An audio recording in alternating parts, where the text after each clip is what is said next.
Halo, Assalamualaikum warahmatullahi wabarakatuh. Jadi di video kali ini saya akan bahas bagaimana cara atau tips and tricks dalam perawatan alokasia. Jadi langsung kita ke videonya aja. Let's go.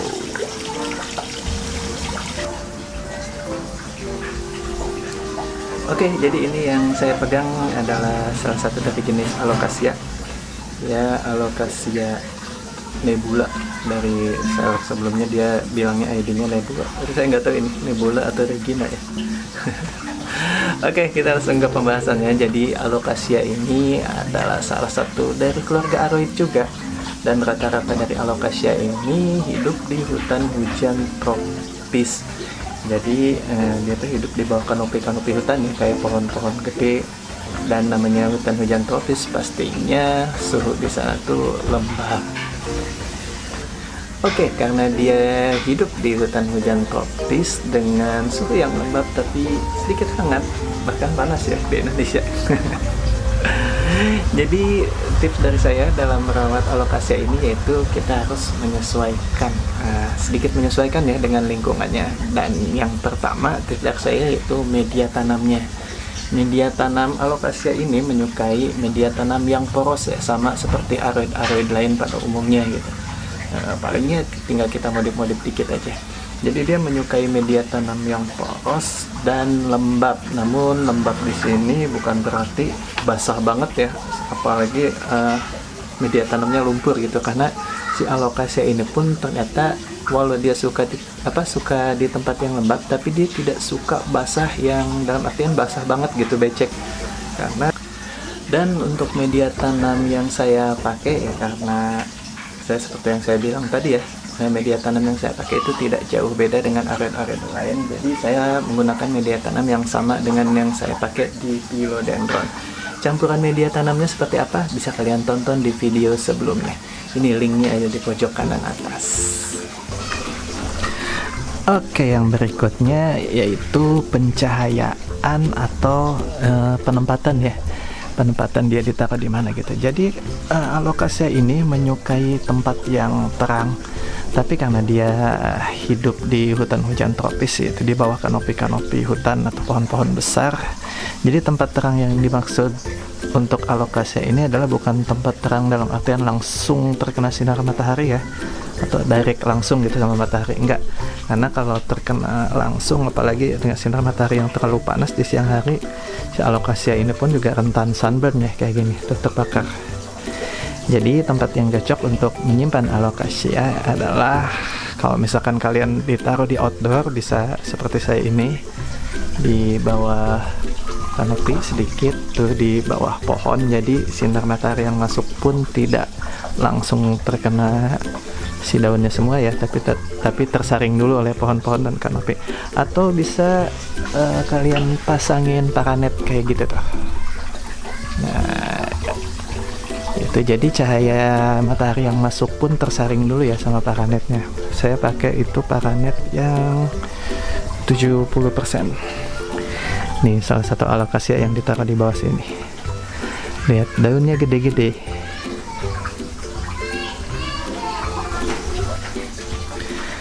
Oke, dan berikutnya adalah tentang penyiramannya ya.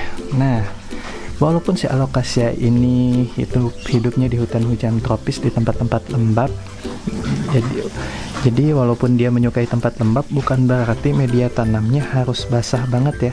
Karena kalau media tanamnya terlalu basah atau kita terlalu sering nyiram, si alokasia ini gampang sekali busuk. Nih contohnya kayak gini. Nah, ini akibat dari media tanamnya yang terlalu basah karena saya naruhnya di sini. Jadi ketika hujan tuh dia gampang banget kena air hujan, apalagi kalau hujannya tiap hari ini. Daunnya menjadi busuk seperti ini dan habis. Tapi untungnya dia masih bisa bertahan menumbuhkan daun baru. Nah, jadi tips dari saya dalam penyiramannya seperti ini. Nah, menunggu media tanamnya sampai kering. Ini kan bagian atasnya bisa bisa dicek ya, kelihatan kering. Tinggal kita cek aja gini sedikit. Kalau di bawahnya itu masih basah, ya udah tunda dulu, jangan disiram dulu. Tapi kalau udah kering dicek seperti ini, baru disiram. Jadi intinya penyiramannya jangan terlalu sering. Kalau medianya masih basah jangan dulu disiram, tapi jangan menunggu sampai kering banget juga gitu, sampai kering sampai semua medianya kering, jangan. Karena si alocasia ini tidak seperti philodendron ya, yang rata-rata kalau menurut saya philodendron tuh kuat gitu. Si alocasia ini jika terlalu sering disiram atau terlalu basah, dia itu gampang banget busuk, tapi kalau nyiramin juga terlalu males-malesan, terlalu telat gitu sampai kering banget, dia itu gampang banget layu. Dan ini saya ada contoh yang layunya. Nah, ini saya taruh di pojokan karena kemarin kurang disiramnya, kurang sering gitu. Nih, jadi layu kayak gini tuh, daunnya ngelipet loh. Nah ya, ini contoh yang kekurangan air, daunnya jadi ngelipat, layu. Dan ini contoh yang kebanyakan air justru, tuh daunnya jadi busuk gini ya. Jadi sedikit tricky ya dalam penyiramannya.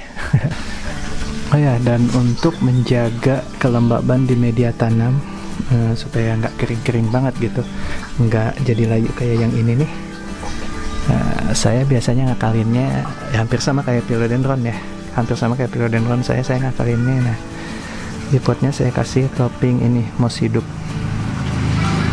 tuh, karena si moss ini bisa menjaga kelembaban di media tanam. Ini bisa dilihat tuh yang di bawah situ, yang ini juga pakai moss.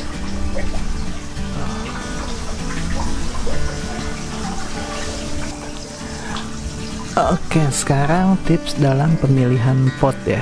Jadi karena si alocasia ini jika media tanamnya terlalu lama menyimpan air, dia tuh gampang busuk. Jadi tips saya dalam pemilihan pot ya, cari potnya yang punya lubang-lubang banyak seperti ini ya.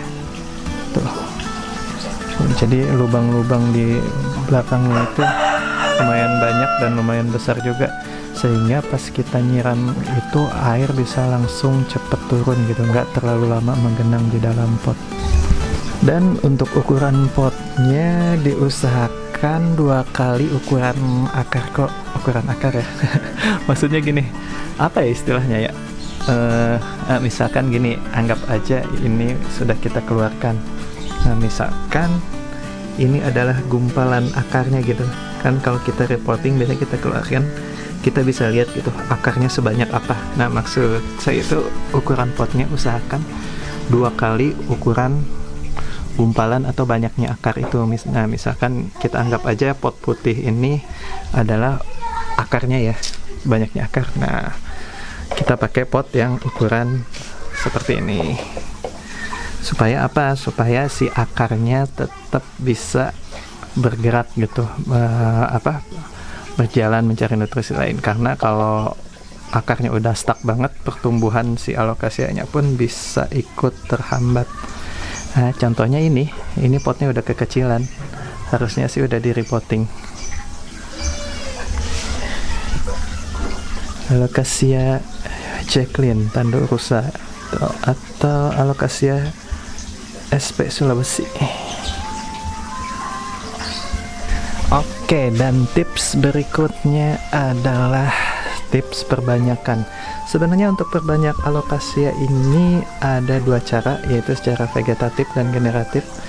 Dan cara pertama yaitu bisa dari bunga atau tongkolnya yang nanti dia bakal jadi biji, kemudian bijinya itu bisa kita tanam. Kebetulan ini nggak ada ya bunganya ya, nggak ada contohnya. Tapi untuk contoh bunganya dia mirip-mirip sih kayak philodendron, anthurium gitu, karena dia kan masih dalam keluarga aroid juga, jadi bunganya kayak tongkol-tongkol gitu tuh, kayak anthurium kayak gini, mirip-mirip. Atau saya nggak ada contohnya ya, bentar ya, kalau nggak salah di sini ada tongkolnya. Iya lupa, ini tongkolnya udah putus kemarin nih. Putus. Ya udah, mungkin ini contoh dari bunga atau tongkolnya si alokasia. Nih tampilin.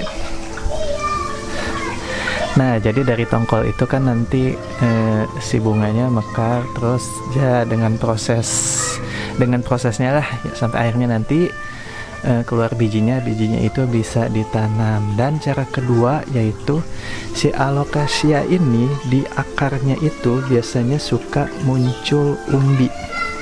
Nah, umbi-umbi itu nanti yang akan menjadi tunasnya dan menjadi anakannya. Ini contoh umbinya mana ya? Nah, ini saya ada. Oke, kita fokuskan. Nah, ini adalah contoh umbi yang keluar dari akar alokasia. Nih, sudah bertunas. Ini adalah umbi dari akar alokasia ini, cuprea. Dan ada beberapa juga yang sudah tumbuh menjadi daun. Ini dia. Nih. Tuh. Dan ini. Ini dari anakan atau umbi alokasia. Sebenarnya tidak usah dipisah pun kalau kita biarkan si umbinya itu bisa muncul sendiri anakannya. Contohnya kayak apa ya? Nah, ini tuh lihat, ini muncul di pot Syngonium. Kayaknya kemungkinan pas saya repotting si alokasia Amazon yang besar, yang ini kan biasanya media tanamnya nggak saya buang semuanya, kadang masih saya campur dengan media tanam baru, kemudian ini dipakai buat tanaman lain. Nah, kemungkinan si umbinya kecampur di media tanam ini, dan tuh alokasia Amazonnya jadi muncul di sini, padahal saya nggak pernah niat nanam di sini. Nih contohnya ini juga tuh, tiba-tiba ada alokasia Amazon di potnya Calathea. Ya, seperti itu contohnya. Nah, jadi anakan-anakan yang muncul dari ini, indukannya, bisa kalian pisah aja, kemudian kalian tanam sendiri. Atau misalkan ketika kalian repotting, nah hati-hati tuh di media tanamnya, dicek. Nanti kalau misalkan nemu umbinya yang kecil-kecil gitu, biasanya bentuknya bulat kecil kayak gini, nah itu jangan sampai kebuang. Itu bisa ditanam juga dan bisa tumbuh kayak gini. Nih.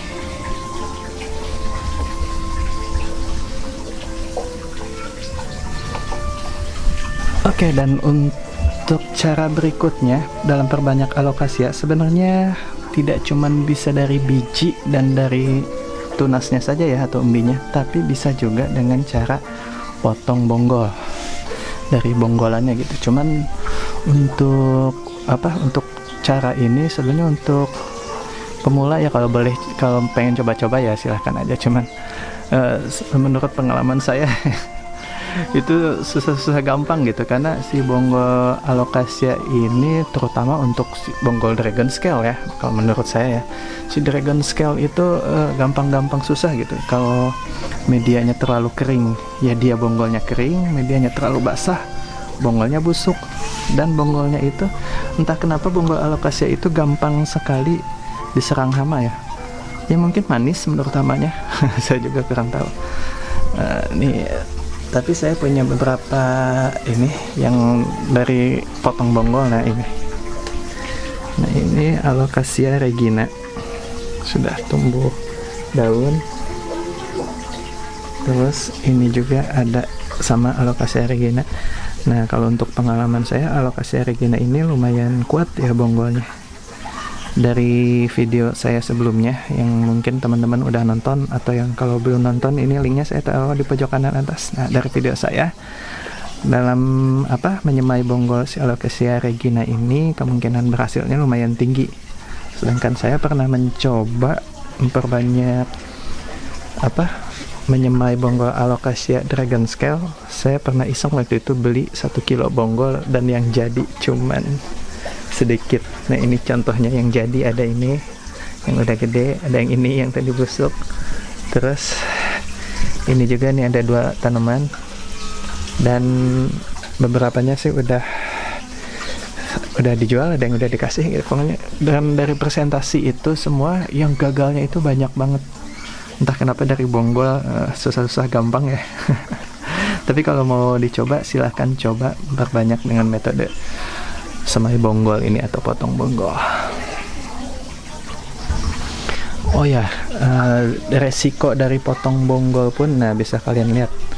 Ini adalah resiko dari, ini sebenarnya daunnya banyak. Saya iseng nyobain gitu, saya potong bonggolnya, bonggol bawahnya, ini bonggol atasnya masih ada akarnya banyak. Dan ketika bonggol bawahnya saya pisah, gagal. Ini nih bonggol bawahnya ini tadinya akarnya udah banyak banget, udah ada tunasnya, dan sekarang akhirnya busuk. Dan bonggol bagian atasnya yang ini, yang tadinya itu daunnya udah 5 atau 6 daun gitu, udah banyak, tiba-tiba daunnya satu persatu rontok dan hanya menyisakan 1 daun ini aja, dan itu udah tumbuh daun kedua. Nah, untuk perbanyakan alokasi dari metode motong bonggol itu resikonya sangat tinggi ya. Jadi kalau mau perbanyak sih saya saranin ya dari tadi, tunggu tunasnya keluar, anakannya keluar, dipisahin. Atau kalau lagi repotting, iseng cek media tanamnya. Nah, nemu kayak gini. Ini nemu umbi kayak gini, tinggal dipisahin, tinggal ditanemin.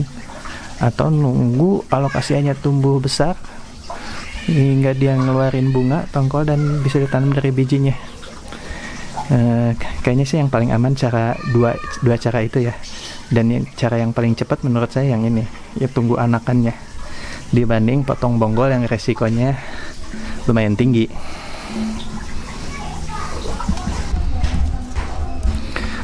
Oke, dan tips perawatan alokasia berikutnya dari saya adalah pruning atau pangkas daun. Ya, pruning ini sendiri atau pangkas daun ini sendiri di alokasia lumayan penting ya, karena tidak seperti philodendron, alokasia ini daunnya cepat tua. Maksudnya kalau philodendron kan semakin nambah daun ya, daun lamanya bertahannya lebih lama, sedangkan alokasia itu enggak, daun lamanya akan layu. Dan untuk daun-daun yang layu ini kita bisa langsung potong aja. Ini contohnya, ini 3 daun masih tegak, 1 daun udah layu, kita potong aja nggak apa-apa. Nah, seperti ini. Kemudian ini sorry, batuk. Kemudian yang ini kita bisa potong. Nah, terus ini daun yang busuk nih, kering-kering kayak gini, kita bisa potong aja, kita buang. Nah, dari pruning ini tujuannya apa? Tujuannya yaitu untuk mempercepat atau merangsang percepatan pertumbuhan daun baru.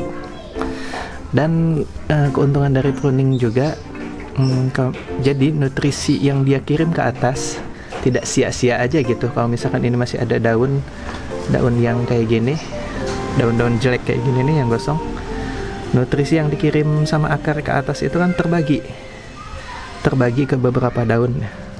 Kalau menurut saya sia-sia aja gitu. Daun yang udah jelek ini dapat nutrisi, kan lebih baik nutrisinya difokuskan ke bagian atas.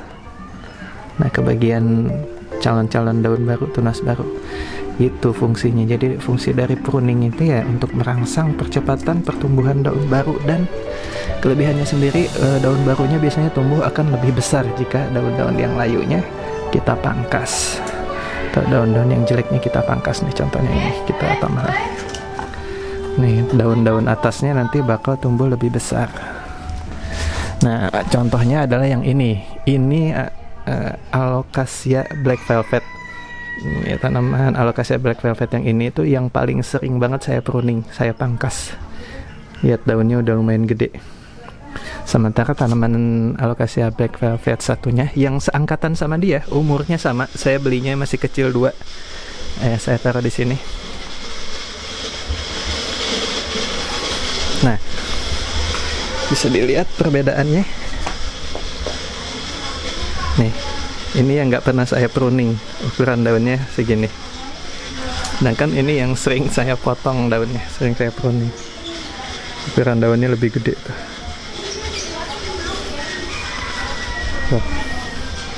Beda kan, padahal ini seumuran loh dua. Malah kalau nggak salah lebih tua ini. Saya lebih dulu beli ini, kemudian 2 minggu atau sebulan ya baru saya beli ini dengan ukuran yang masih baby. Tapi lihat ukurannya, ini jauh lebih gede, tumbuhnya lebih cepat. Dan ini masih kecil. Ya jadi gitu tips dari saya. Jadi kalau nemu alokasia yang daunnya udah lumayan layu, nih kayak gini, udah atau gosong atau busuk, kalian potong aja. Nah, jadi untuk merangsang daun barunya tumbuh, dan juga biasanya daunnya tumbuh akan lebih besar dari daun sebelumnya.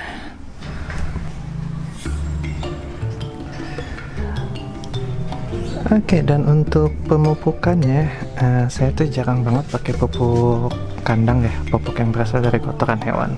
Karena entah kenapa, seperti di video-video sebelumnya yang sering saya bilang, nggak tahu kenapa di saya, kalau saya pakai pupuk itu tuh mancing banyak hama di media tanamnya. Jadi untuk pupuk saya cuman pakai ini, Osmocote. Ini untuk pemakaian bisa sampai 6 bulan sekali. Dan untuk pupuk cairnya saya hanya menggunakan, ini bukan pupuk cair sih ya, pupuk bubuk, tapi yang saya larutkan dengan air. Nah untuk yang cairnya ini saya cuma pakai Growmore dan B1. Nah, untuk penggunaan Growmore ini saya pakainya cuma 2 minggu sekali, dicampur di air kemudian untuk disiram. Atau kalau nggak ada ini, nah kalau nggak ada Osmocote ini, kalau ini misalkan habis, saya bisa alternatifnya saya bisa pakai ini, pupuk NPK. Jadi cuman dipakai dikit aja, ditaburin di media tanamnya, ditaruh di atas penggunaannya itu. Nanti sampai bubuknya udah mulai kelihatan hilang baru dipakein lagi gitu. Kalau penggunaan ini sih saya nggak pernah banyak-banyak, karena kalau banyak katanya kurang baik juga buat tanaman. Nah kalau untuk penanganan hama, nah kalau di tempat saya hamanya kayak gini ya, nih bisa dilihat ini bolong. Ini biasanya kalau bolong ini di belakangnya tuh ada ulet, cuman uletnya kecil banget. Nah untuk penanganan hama-hama kayak gini, saya biasanya kalau nggak uletnya ya saya tangkap sendiri. Untuk bahan kimianya saya menggunakan ini. Untuk pestisidanya Sidametrin, ini tinggal dilarutin di air aja sesuai petunjuknya. Kemudian di spray ke daunnya bagian depan dan bagian belakang. Atau kalau nggak ada ini pestisida kayak gini, kita bisa pakai pestisida rumahan yang bisa kita bikin sendiri. Biasanya kalau saya bikin sendiri dari pestisida rumahan gitu, biasanya pakai campuran dari Sunlight, bawang putih campur air, kemudian bisa disemprot-semprotin aja. Dan untuk penanganan hama di media tanam, biasanya saya cuma pakai ini doang, nih Furadan. Ini penggunaannya bisa cuman ditabur aja di media tanam, atau pas kita bikin media tanamnya kita campur di media tanamnya.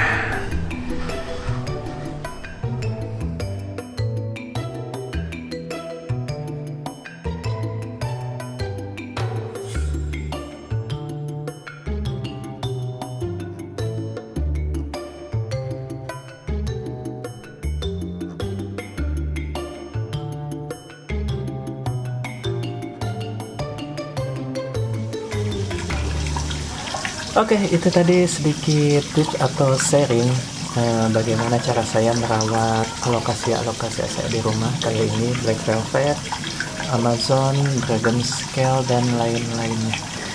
Jadi kalau ada salah kata, salah penyebutan, tolong koreksinya aja di kolom komentar. Dan kalau ada kurang silahkan ditambahkan aja di kolom komentar. Dan terima kasih banget buat udah yang nonton, yang udah nge-like video ini, ya buat yang udah sering komen di video-video saya. Terima kasih banget, semoga kalian selalu diberikan kesehatan dan kelancaran rezekinya. Amin. Amin. Oke, terima kasih. Assalamualaikum warahmatullahi wabarakatuh. Happy planting.